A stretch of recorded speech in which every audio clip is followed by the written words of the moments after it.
આજે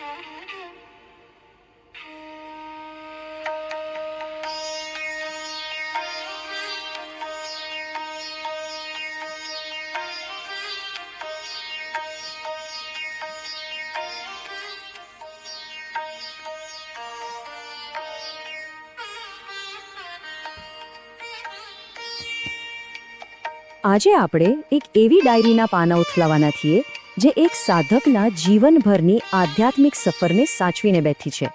આ કોઈ વાર્તા નથી, પણ હાથે લખેલા કેટલાક પાનાઓમાં જીવાયેલી એક આખી તપસ્યા છે. તો ચાલો આ સફરના દરેક વળાંકને સાથે મળીને સમજીએ. હું કોણ છું? કેટલો સરળ પણ કેટલો ગહન સવાલ છે નહીં?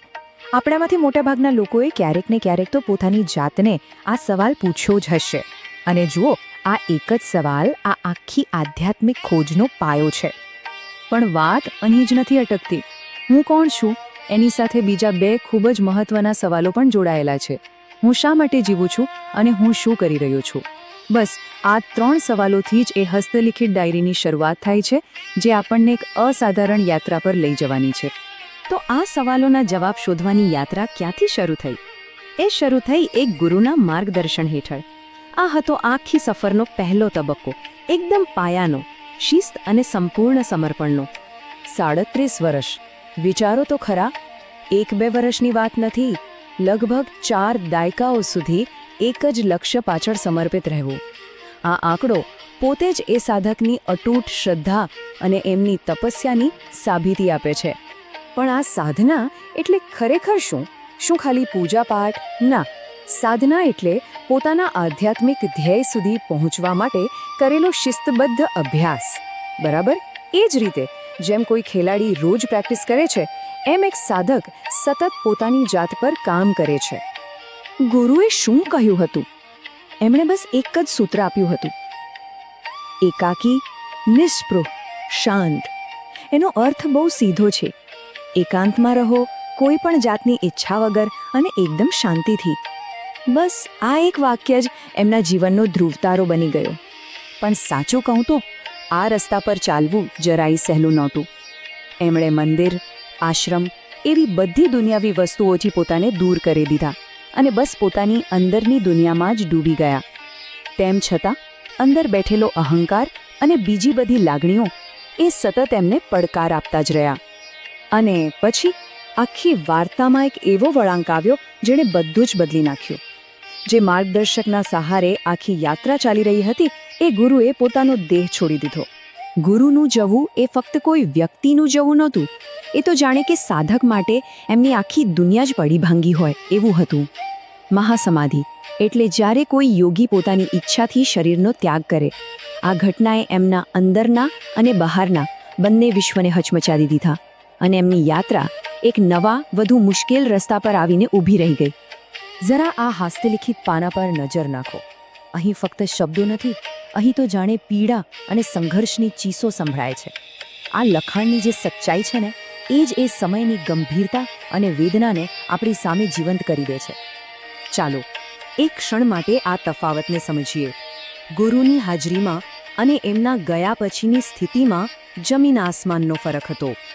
એક તરફ ગુરુ હતા ત્યારે શાંતિ અને સ્થિરતા હતી, તો બીજી તરફ એમના ગયા પછી અંદરનો અહંકાર જાગી ગયો અને આંતરિક શાંતિ જાણે ક્યાંક ખોવાઈ ગઈ.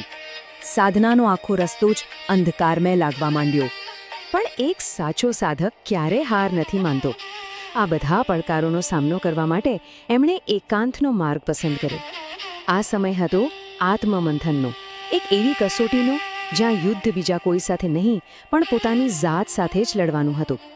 એમની એકાંત સાધનાના મુખ્ય તબક્કાઓ અહીં જોઈ શકાય છે. પહેલા ગુરુના રૂમમાં 7 વર્ષ, પછી અંબાજીમાં 2 વર્ષની અત્યંત ગહન સાધના અને છેવટે અમદાવાદમાં પણ એ જ એકાંતનો માર્ગ ચાલુ રાખ્યો. આ બતાવે છે કે એમની નિષ્ઠા કેટલી અતૂટ હતી. એમાં પણ ખાસ કરીને અંબાજીમાં વિતાવેલો જે સમય હતો એ બહુ જ મહત્વનો હતો. ત્યાં એમની સાધના એકદમ ટોચ પર પહોંચી.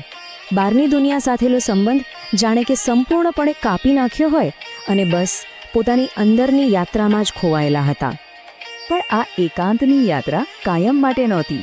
હવે આ વાર્તા એક નવા અને સાવ અણધાર્યા વળાંક પર આવે છે, જ્યાં ગાઢ એકાંતમાંથી એક આખા સમુદાયનો જન્મ થાય છે. એટલે કે આ કોઈ અંત નહોતો, પણ એક નવી જ શરૂઆત હતી. જે યાત્રા અત્યાર સુધી એકલા ચાલવાની હતી, એ હવે બીજા સાધકોને સાથે લઈને ચાલવાની યાત્રામાં બદલાઈ રહી હતી. અને સૌથી વધુ આશ્ચર્યની વાત તો એ છે કે આ સમુદાય કે કેન્દ્ર સાધકે પોતે નથી બનાવ્યું. અમદાવાદમાં જે આધ્યાત્મિક કેન્દ્રની સ્થાપના થઈ એ એમની પોતાની કોઈ ઈચ્છાથી નહીં, પણ બીજા સાથી સાધકોના ખૂબ આગ્રહ અને એમના પ્રયત્નોથી થઈ. અને અંતે આ એક જ વાક્ય આખી યાત્રાનો સારાંશ કહી દે છે: મારા ગુરુની આજ્ઞા જગદગુરુ બનવાની ન હતી. જગદગુરુ એટલે કે આખા જગતનો ગુરુ. આ શબ્દોમાં જે નમ્રતા અને જે સમર્પણ છુપાયેલું છે ને, એ જ આખી યાત્રાને ખરેખર ખાસ બનાવે છે. કદાચ સાચી આધ્યાત્મિકતા કોઈ પદવી મેળવવામાં નહીં, પણ પોતાના અહંકારને ઓગાળી નાખવામાં જ છે. ખરું ને?